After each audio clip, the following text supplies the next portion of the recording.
Isn't it the worst to have a flat trailer tire? Well, it doesn't have to be if you're prepared.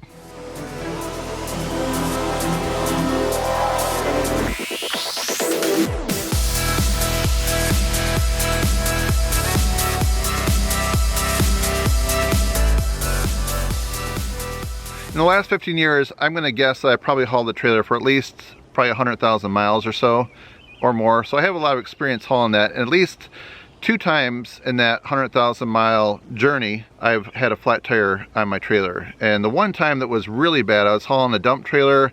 I think it was like the D bias ply tire, and it was an odd size, and I had to go somewhere to buy the tire, but they didn't install them, and then bring that tire somewhere else. And in the meantime, I had to drop my trailer and just leave it there.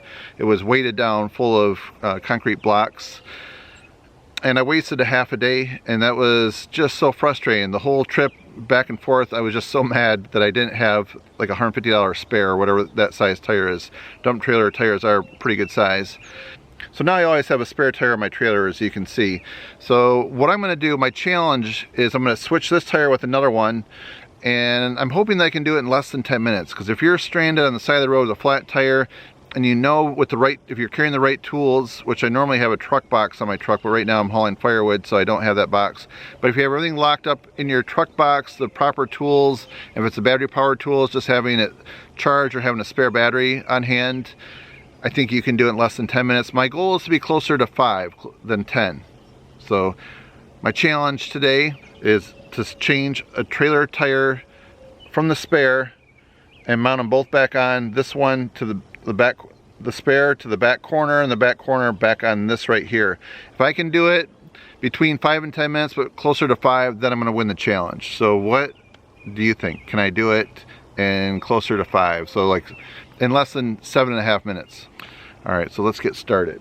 So this is a situation, my truck is hooked onto the trailer. Right in the back of my truck is where I have the proper tools.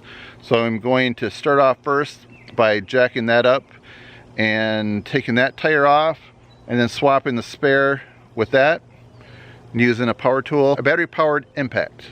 All right, I'm just gonna slide some gloves on, then get started. All right, all the tools are on the back of the truck right here. I'm ready to get started. 3, 2, 1, go.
All right, I'm done.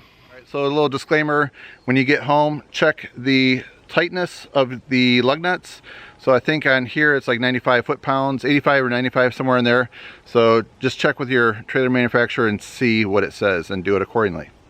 One thing that slowed me down, the bolt was loose that holds on to the spare. So I had to put the 4-way on the back of that and use the impact on this side. So that took probably another 30 seconds.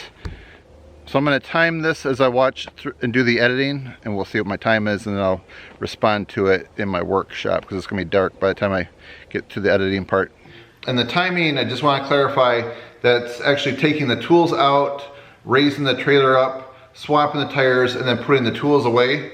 The time to do it, check that out, 6 minutes, 77 seconds only. I beat my goal, I won the challenge against myself, happy about it, so high five.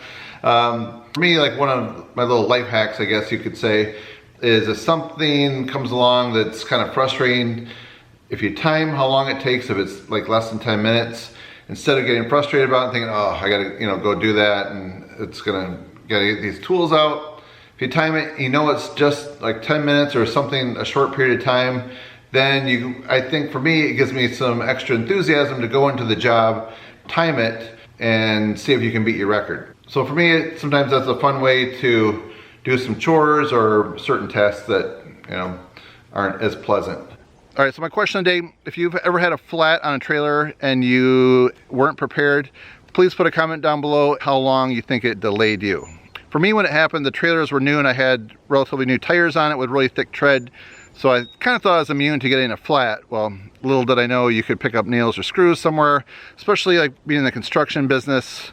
I should have known, you know, there's nails and screws everywhere. So my most important message from this video is have a plan in mind for getting a flat tire on your trailer. So having a spare and some of the proper tools. And if you don't want to carry a power tool, you can still get out of there relatively quick. Recently, I've been in the trailer section of some of the big box stores, and I've been looking at some of their accessories. And there are some pretty cool 4-way wrenches that fold down, so you don't have to carry that big square, you know, 4-way, like this one right here. This can be a little bit difficult to store, but there's some nice folding ones that look like they have some good leverage on them, like this. I hope you enjoy this challenge video of a utility trailer tire changing situation. So if you find it interesting or informative, please give it a thumbs up and help support my channel. That's it, friends. Thanks for watching. See you next time. If you like this video, I think you might like a few other videos over there to the right, so please click on those. And if you haven't subscribed to my channel yet, hit that button down below. And if you want to see what I'm up to throughout the week, please connect with me on Twitter and Instagram. All right, friends, enjoy.